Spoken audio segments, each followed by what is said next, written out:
அஸ்ஸலாமு அலைக்கும் வரஹ்மத்துல்லாஹி வபரகாத்துஹு. அல்ஹம்துலில்லாஹி ரப்பில் ஆலமீன். வஸ்ஸலாத்து வஸ்ஸலாமு அலா சய்யிதில் முர்சலீன் வ ஆலிஹி வ ஸஹ்பிஹி அஜ்மாயின். அல்லாஹ்வுடைய நல்லடியார்களே, பெரியோர்களே, இன்று 1,24,000 சஹாபா பெருமக்களில் ஒரு நட்சத்திர அந்தஸ்தை பெற்ற நபி தோழர்களான, பொதுவாக சஹாபாக்கள் எல்லாருமே இஸ்லாமிய நட்சத்திரங்கள் தான். அதிலும் குறிப்பாக எப்பொழுதுமே சீனியர்களுக்கு எந்த துறையிலும் ஒரு மதிப்பு இருப்பது போல இஸ்லாமிய ஆரம்பகால உறுப்பினர்களாக 7 நபர்களே பெருமானாரினுடைய இஸ்லாமிய உறுப்பினராக இருக்கும்போது 7 பேர்களில் ஒருவராக திகழ்ந்தவர்கள்தான் மிக்தாத் ரலியல்லாஹு தஆலா. அல்லாஹு சுப்ஹானஹு வ தஆலா பல நபிமார்களுடைய வரலாறுகளை நமக்கு சொல்லி காட்டி திரும்ப திரும்ப சொல்லி காட்டுறான். அல்ல பக்கத்தை நிரப்புறதுக்கா இல்லை, நமக்கு ஞாபகமூட்டல்.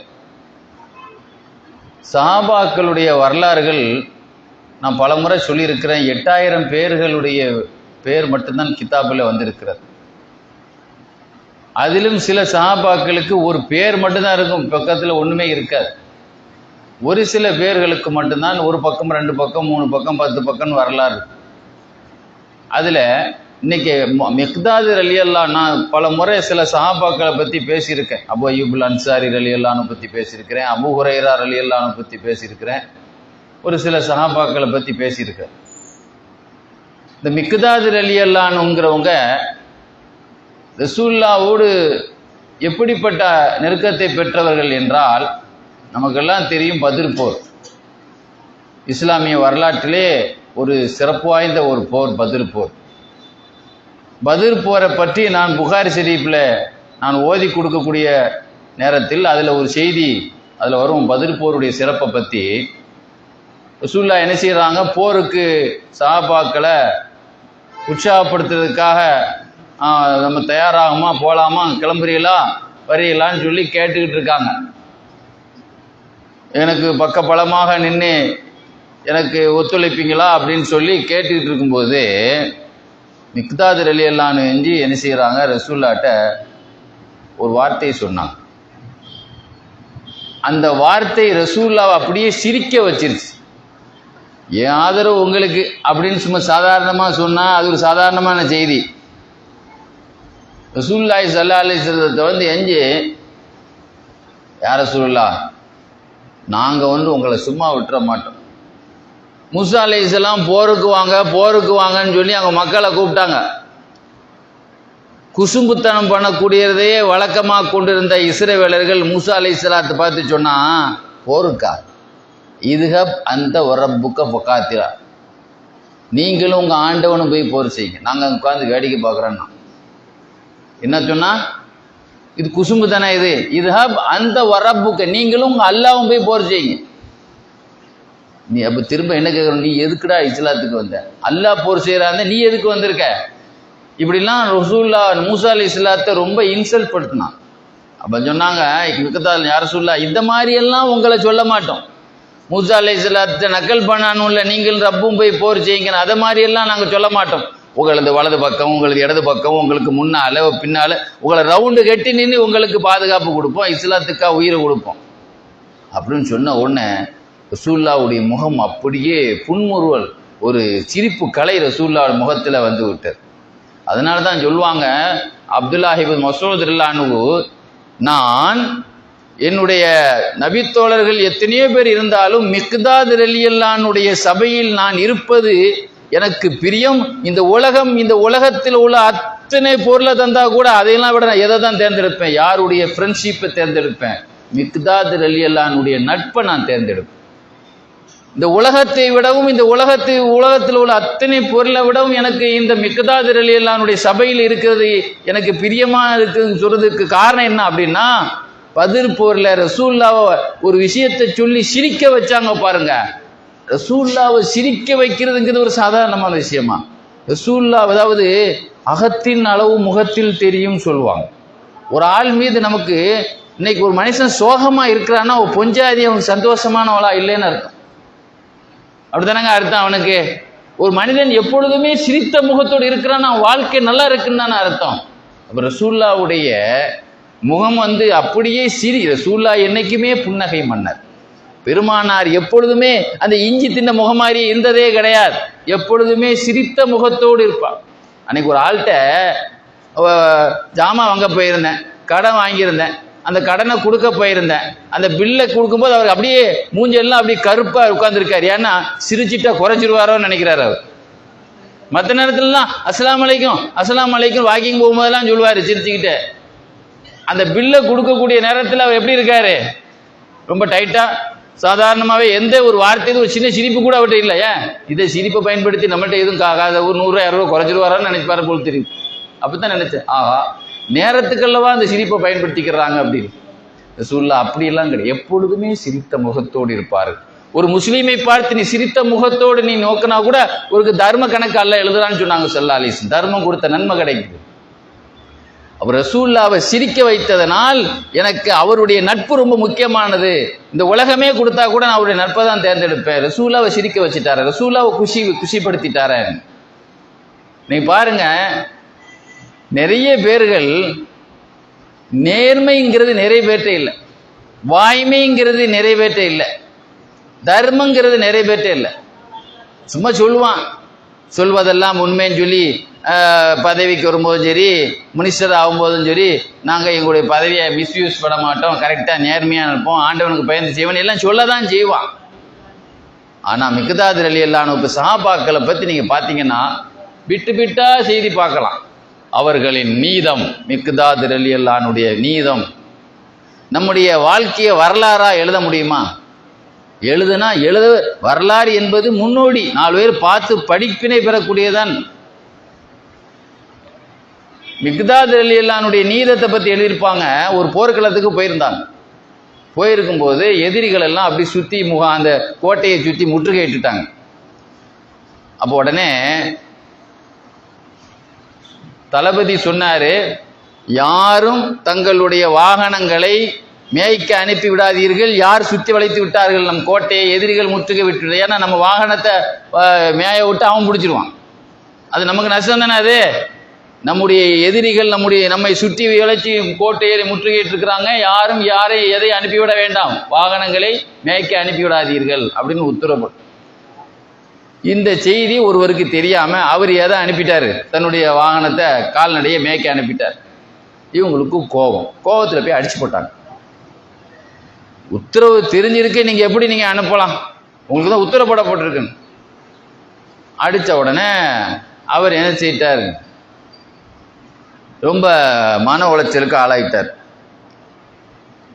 உடனே என்ன செய்தாங்க, அவர்கிட்ட சொன்னாங்க, நீங்க என்ன செய்யிட்டீங்க, இந்த மாதிரி என்னைய காயப்படுத்திட்டீங்க அப்படின்னு சொன்ன உடனே தன்னுடைய வாளை அவர் கழுத்தில் மாட்டினாங்க. அதுக்கு பழி வாங்கிங்க. நான் செய்தது உணர்ச்சி வசப்பட்டு செய்தாலும் எதிரிக்கு நம்மளே வழியை காட்டிடக்கூடாது, நம்ம வாகனத்தை அவன் பிடிச்சிடக்கூடாதுனால தான் நான் சொன்னேன். அப்படி உங்களை காயப்படுத்தியிருந்தா, மனசை காயப்படுத்தியிருந்தா, நீங்கள் இப்போ எங்கள் வாழை உங்கள் கழுத்துலேயே தொங்க விட்டுருக்கேன், என்னை மன்னிச்சிருங்க, என்னை அதுக்கு பாரமா நீங்கள் அடிங்க, என்னை நீங்கள் அடிங்கன்னு சொல்லிக்கிட்டே தளபதி வரைக்கும் என்ன செய்தாங்களாம், மன்னிப்பு கேட்டாங்களாம். இப்போ எப்படிப்பட்ட ஒரு இன்னைக்கு பாருங்க, நான்லாம் மன்னிப்பு கேட்கணும்னு அவசியமே கிடையாது. இன்னைக்கு நிறைய பேர் பார்த்தீங்களா, தப்பே செய்திருந்தாலும் எவ்வளோ திமிரா பேசுவான் பாருங்க, அதெல்லாம் மன்னிப்புலாம் கேட்கவே முடியாது அப்படிமா. அப்போ அது மாதிரி உமர் ரலியல்லாஹு அன்ஹுடைய ஆட்சி காலத்தில் ஒரு சமயம் அவங்க மகனார் மிக்தாத் ரலியல்லாஹு அன்ஹுவை கொஞ்சம் தடித்த வார்த்தையை பயன்படுத்தி அவங்கள ஏதோ காயப்படுத்திட்டாங்க. எப்படியோ தெரிஞ்சு போச்சு உமர் ரலியல்லாஹு அன்ஹு. அவங்கள்ட்ட புகார் கொடுத்தாங்க, இந்த மாதிரி உங்கள் மகன் என்னை ரொம்ப பேசி போட்டார். சொன்னார்கள், இன்னைக்கு நம்ம மகன் மீது ஒரு ஆள் புகார் படுத்தினா நம்ம நினைச்சோம் நம்ம மகனுக்கு சப்போர்ட்டாக தான் பேசுவோம். சொன்னார்கள், மிக்தாதையா பேசினாரு, அல்லாஹ் மீது ஆணையா சொல்றேன், என் பையன் நாக்க வெட்டுவேன். மிக்தாதை பத்தி தப்பா பேசி என் பையன் யார நம்மால் சொல்லுவான், என் பையனை பற்றி தப்பா சொன்னா அவனை அடிப்பேம்மா. இவங்க என்ன சொன்னாங்க, மிக்தாத் ரலியல்லாஹு பற்றி என் பேசிய எங்க மகனினுடைய நாக்கை ஆண்டவன் மீது சத்தியமா வெட்டுவேன், சத்தியமா வெட்டுவேன். நாங்க அப்ப எல்லாரும் பெரிய பெரிய சத்தியமா வெட்டுவேன்னா சத்தியத்தை நிறைவேற்றி ஆகணுமே. அப்போ எல்லா பெரிய பெரிய ஆட்கள்லாம் போய் இல்லை கொஞ்சம் அவங்கள கூல் ஆக்கி விட்டு, சரி நீங்கள் அவ்வளோ வேகப்படாதீங்கன்னு. எதுக்கு சொல்கிறேன்னா, ஒரு சஹாபாக்களுடைய விஷயத்தில் வந்து எவ்வளோ பெரிய முக்கியத்துவம் சஹாபாக்கள் கொடுத்தாங்க பாருங்க. இன்னைக்கு சஹாபாக்களுடைய பேரை வைக்கிறதுல கூட ஆசை நிறைய இருக்கு. என்னையோ ஒரு இளவோ என்ன ஒரு ஆள் எங்கேருந்து ஆங்காங்கிலேருந்து கேட்குறான், சிங்கப்பூர்லேருந்து கேட்குறாங்க நிறைய பேர், பேரை சொல்லுங்க, புள்ள பிறந்திருக்குன்னு பேரை சொன்னான். இதா பழைய பேர், இதா பழைய பேர். என்ன பழைய பேர்? அவங்கள்ட்ட இருந்த அந்த பேராவது நம்ம பிள்ளைகளுக்கு வைக்க வேண்டாமா? அர்த்தமும் இல்லாத ஒரு மண்ணும் தெரியாது அகராதியை திறந்து பார்த்தா அர்த்தமே இல்லை, அரபியே கிடையாது முதல்ல, அது அகராதியில் அர்த்தமே இல்லை. ஆக அலங்காரத்தை பார்க்குறாங்க. அதனால அவனுடைய வாழ்க்கை அர்த்தமில்லாத ஒரு வாழ்க்கையே ஆயிருக்கு. இன்னைக்கு பேரும் அவன் சில பேர் வாழ்க்கை பாருங்க, ஒரு அர்த்தமற்ற வாழ்க்கையை வாழ்றான். காரணம் அவன் பேரே அர்த்தம் கிடையாது. அவன் நல்லவங்களுடைய பேரை வச்சால் அல்லவா அவங்களுக்கு ஒரு அர்த்தமுள்ள பேரும். நீங்க பார்த்தீங்கன்னு சொன்னா கோட்டாரில் பாபா காசிம் ஒலியில்லான்னு ஒருவங்க அடங்கியிருக்கிறாங்க.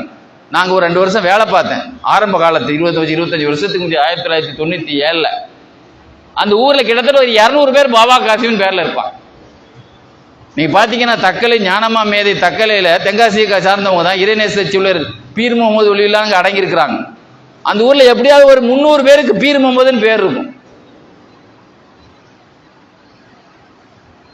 அப்ப நல்லவங்களுடைய பேர் வைக்கிறதுலையாவது நமக்கு ஒரு பரக்கத்து கிடைக்கணும்னு நினைப்போம்.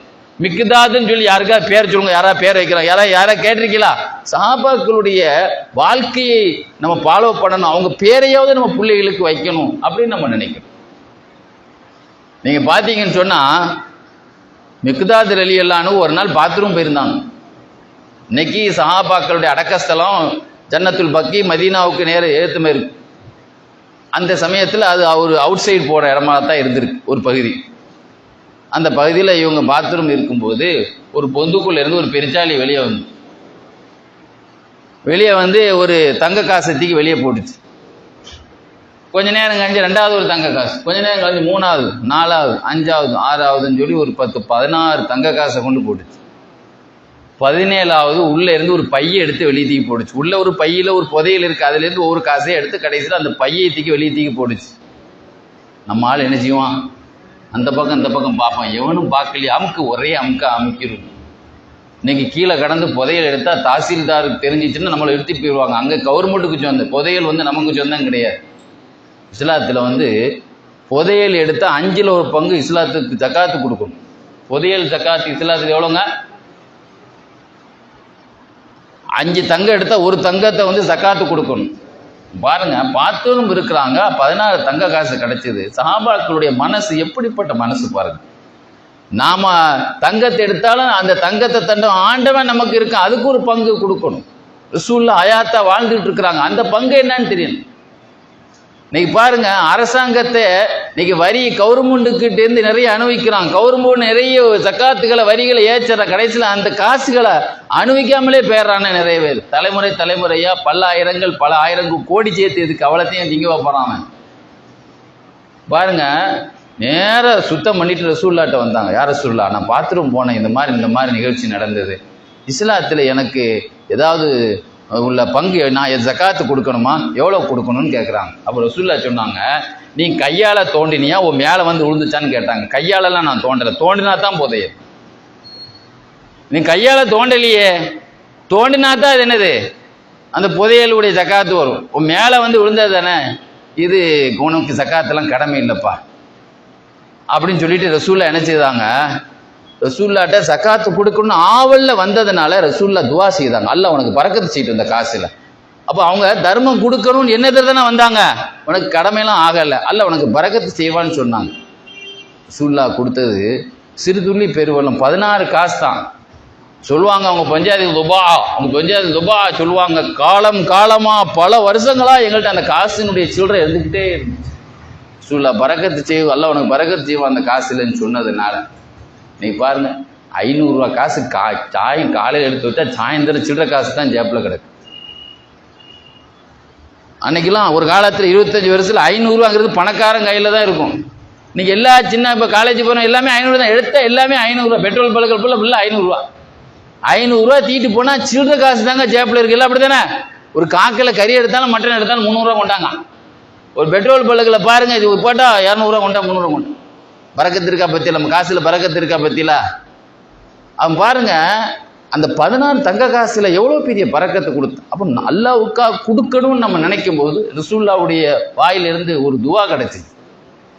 அல்லாவை ஏமாத்துன்னு எவன் நினைக்கிறானோ அவன் சித்த எவனா ஒருத்தன் ஏமாத்திட்டு ஓடிடும். அப்படித்தான் இந்த உலகத்தில் நடக்கும். அல்லாவை ஏமாத்த நினைச்சேன், சக்காத்து கொடுக்க ஏமாத்த நினைச்சேன் பாருங்க. இன்னைக்கு நிறைய பேர் கஷ்டத்தில் ஏதாவது கஷ்டம் உம்ராவுக்கு போகணும்னு போகிறான். நீ முதல்ல நல்லா இருக்கும்போதே போக வேண்டியதானே? கஷ்டத்தில் தான் அல்லாவுக்கு போய் உம்ராவுக்கு காபா போய் சுற்றிட்டு வரணுமா? அது மாதிரி நீங்கள் பார்த்தீங்கன்னு சொன்னால் மிக்தாத் ரலியல்லாஹுடைய வாழ்க்கையை எடுத்துக்கிட்டா நிறைய விஷயம். ஒரு நாள் ஒரு போர்க்களத்தில் தளபதியாக போயிருந்தாங்க, ரசூலை அனுப்பி வச்சுருந்தாங்க. போயிட்டு திரும்ப வந்தாங்க. மிக்தாத் தளபதியாக போயிட்டு வந்தீங்களே, அங்கே என்ன உங்களுக்கு என்ன நடந்துச்சுன்னு. மக்கள் என்ன மரியாதை, என்னை கண்டு எஞ்சிக்கிறாங்க, எனக்கு ஒன்று மரியாதை செய்கிற தளபதிக்கு ஒரு மரியாதை இருக்கும்லாங்க. பொதுவாக ஒரு மினிஸ்டர் ஆகிட்டேன்னு சொன்னாலே எஸ்கார்டு போட்டு போலீஸ் பாதுகாப்பு இருக்கும். வந்த உடனே டிராஃபிக் ஆடை அவங்களுக்கு ஒரு தனியாக மரியாதை இருக்கும்ல. பொதுவாக மினிஸ்டர்களுக்கு ஒரு மரியாதை தானே கவர்மெண்ட்ல. அதே மாதிரி தளபதிங்கிற ஒரு மினிஸ்டர் பதவி தானே. போர்க்களத்தில் போன மக்கள் என்னை கண்டா மதிக்கிறாங்க, என்னுடைய வாகனத்துக்கு மதிப்பு கொடுக்குறாங்க. ஏன்னா மதிப்பு அவ்வளோ மரியாதையை பார்த்தேன். இதுதான் இந்த போஸ்டிங் உண்டான மதிப்பே தான். இந்த பதவியில் நிலைக்கிறான் தான் நிலைங்க, அல்லது இந்த பதவி விட்டுறாங்க விட்டுங்கன்னாங்க. யாரை சொல்ல எனக்கு இந்த பதவி வேண்டாம்,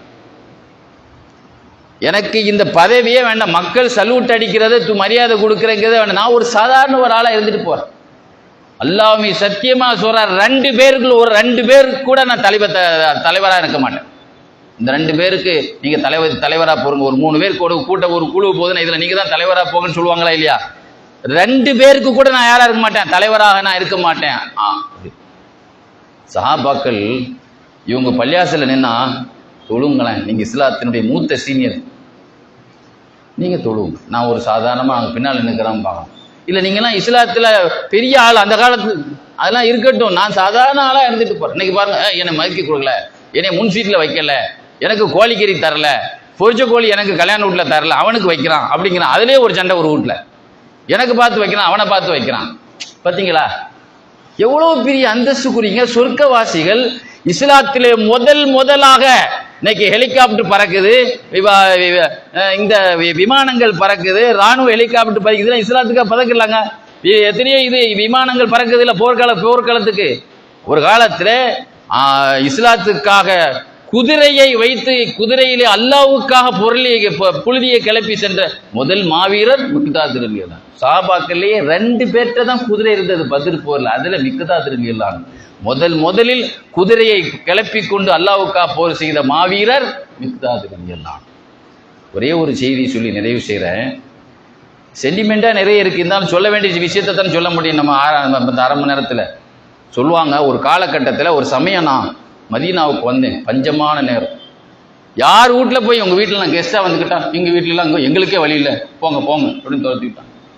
மதீனாவில் எல்லா வீட்லேயும் போய் கேட்டேன், உங்கள் வீட்டில் விருந்தாலே வரட்டா?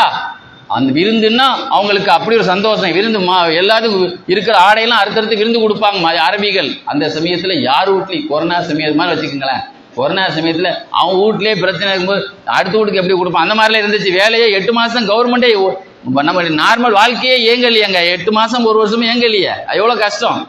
அது மாதிரி எல்லாரும் பற்றி விட்டாங்க. இன்னைக்கு இல்லை எங்கள் வீட்டில் விருந்தாளிலாம் வர வேண்டாம். 3 பேர், நானும் 2 கூட்டாளியும் சேர்ந்து ஒவ்வொரு வீட்டு கதவையாக தட்டணும், எனக்கு சாப்பாடு தாங்க. இல்லை கடைசியில் ரசூல்லா வீட்டுக்கு வாங்க.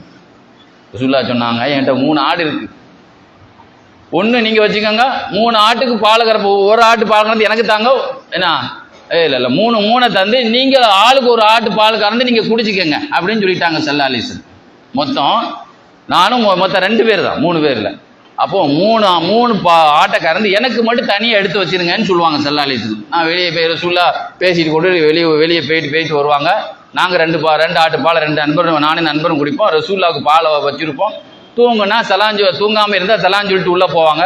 நான் தூங்கிட்டா வந்து பார்ப்பாங்க, பாலை எடுத்து குடிச்சிட்டு ரசூலுல்லாஹ் போயிடும். இப்படியே நடந்துக்கிட்டே இருந்துச்சு. ஒரு நாள் ஷைத்தான் வந்து சொன்னா, அது ஷைத்தான் தெரியாது. ரசூலுல்லாஹ் காலத்தில் மலக்குமார்கள் மனித உருவத்தில் வர்ற மாதிரி ஷைத்தான்களும் வந்திருக்கிறாங்க. ரசூலுல்லாஹ் இன்னைக்கு ஒரு மதீனா அன்சாரி வீட்டில் ஒரு இன்னைக்கு விருந்து சாப்பிட்றாங்க, இந்த பால் இன்னைக்கு அவங்க குடிக்க மாட்டாங்க, நீங்களே குடிச்சிக்கங்க அப்படின்னு வந்து ஒரு ஆள் சொன்னாங்க. ரொம்ப நல்லதா போச்சுன்னு சொல்லி நாங்கள், ஏன்னா அது பஞ்சகாலம் வேறையா, குடிச்சிட்டேன். குடிச்சு முடிச்ச பிறகு ஷைத்தான் வந்து சொன்னா, நான் ஏமாத்திட்டேனே, ரசூலுல்லாஹ் பசியோடு வருவாங்க, அவங்க பாலை எடுத்து நீ குடிச்சிட்ட, அந்த கோபத்தில் உன்னை உன் வாழ்க்கையே நாசமாக்க சாபம் விட்டுருவாங்க அப்படின்னு ஒரு கலக்கிட்டு போய் ரசூலுல்லாஹ் நான் சாபம் விடுற நபியா, தாயிப்பு நகரத்தில் அடித்தவங்களையே திட்ட சொல்லி ரசூலுல்லாஹ் வாயிலிருந்து திட்டலையே, நான் திட்ட அனுப்பப்பட்டவன் அல்ல, நான் நல்ல குணத்தில் நல்ல குணத்தை பரப்ப வந்தவன் நான் அப்படின்னு சொன்னால நபி இல்லை, நாசமா போன்னு சொல்ல வந்த நபியா இல்லையே. ஆனாலும் அவன் கலக்கிட்டு போயிட்டான். பசியில் அவங்க சாப்பாடும் சேர்ந்து நீங்கள் தின்னதுனால அவங்க கோபத்தில் உனக்கு திட்ட போகிறான், அவன் வாழ்க்கையே நாசமாக போகுதுன்னு சொல்லிட்டு கலக்கிட்டு போயிட்டான். நானும் என்ன செய்யிட்டேன், போர்வையை மூடிட்டு அப்படியே நடுங்கிக்கிட்டே இருந்தேன். சூழல வத போகிறாங்க, வெறும் பாத்திரம் இருக்க போகுது, பால் இல்லைன்னொன்னே, என்னப்பா அவ்வளோத்தையும் குடிச்சிட்டீங்களா, நம்ம சொல்லுவோமா இல்லையா, வாந்தி எடுக்க பேதியில் போவேன்னு சொல்லுவான் சிலவன், தின்னு எஞ்சோத்தையும் சேர்த்து தின்னுட்டி அப்படி மாதிரி திட்டுவான் கோபத்தில், அப்படி திட்ட நபியாது இல்லையே. ரசூலுல்லாஹ் என்ன செய்தாங்க, அப்போ நாங்கள் நடுங்கிக்கிட்டே இருந்தோம், என்ன நடக்க போகுது. ரசூலுல்லாஹ் வந்தாங்க, பாத்திரத்து பால் இல்லை. யா அல்லாஹ், எனக்கு யார் பசி ஆகுறாங்களோ அவங்களுக்கு நீ என்ன செய்வாயாக, உணவளிப்பாயாக அப்படின்னு ரசூலுல்லாஹ் துவா செய்தாங்க. பாலை 3 ஆட்டிலையும் கறந்தாச்சு, இனி வந்து கறந்தா ரத்தம் தான் வரணும் கறக்க. ரசூலுல்லாஹ் இப்படி துவா செய்த உடனே ரசூலுல்லாஹ்வுக்கு பசி ஆத்தினவங்களுக்கு, யார் எனக்கு பசி ஆத்தினவங்களுக்கு நீ பரக்கத்து செய்வாயா, நீ பசி ஆத்துவாயாங்க துவா செய்தாங்களே. நான் ரசூலுல்லாஹ்வுக்கு எப்படியாவது பசி ஆத்தியறேன்னு சொல்லி ஒரு கத்தியை போய் எடுத்துட்டு வந்து என்ன செய்தேன், ஆடையே அறுத்துட்டேன். இது ரெண்டாவே பாலை கறக்க முடியாது. இல்லை அந்த ஒரு பாத்திரத்தை, பெரிய பாத்திரத்தை ரசூலுல்லாஹ்வுடைய மனைவிமா வீட்டில் வந்து நான் பால் கறக்கிறேன், பால் 2வது கறக்குதுங்க.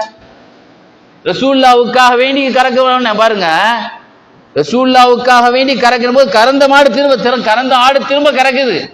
நான் நினைச்சு ரசூலுல்லாஹ்ட்ட கொண்டு கொடுத்தேன், ஸல்லல்லாஹு அலைஹி வஸல்லம் நீ குடிச்சியா, நான் குடிச்சிட்டேன், ரசூலுல்லாஹ் கொடுத்தான். 2வது நல்ல இந்த செய்தியெல்லாம் அவங்களுக்கு தெரியாது, நம்ம கறந்ததே திரும்ப வந்து கறந்துட்டு வந்திருக்கேங்கிற செய்தி தெரியாது. ரசூலுல்லாஹி ஸல்லல்லாஹு அலைஹி வஸல்லம் 2வது வந்து என்ன செய்யறேன், கொடுக்குறேன். ரசூலுல்லாஹ் நீ குடிச்சியா, இல்லை நான் குடிச்சிட்டேன். ரசூலுல்லாஹ் திரும்ப கொடுத்தாங்க. இப்படி 3 தான் கொடுத்தேன். ஆனால் எனக்கு இந்த செய்தியை நினைச்ச ஒரு பக்கம் சிரிப்பு வேற, என்னடா இந்த மாதிரி விஷயம் நடந்திருக்கு, ஷைத்தான் வேற கெடுத்துட்டு போயிருக்கான். ஆனால் ரசூலுல்லாஹ் இப்படி நமக்கு துவா செய்ததுனால நம்ம கறந்ததையே திரும்ப கறந்துட்டு இருக்கோம், ரசூலுல்லாஹ்க்கு எதையுமே சொல்லலைன்னு நினைச்சு நான் இதுலேயே நான் சிரிப்பு வந்து என் வேட்டியே குழஞ்சிட்டு.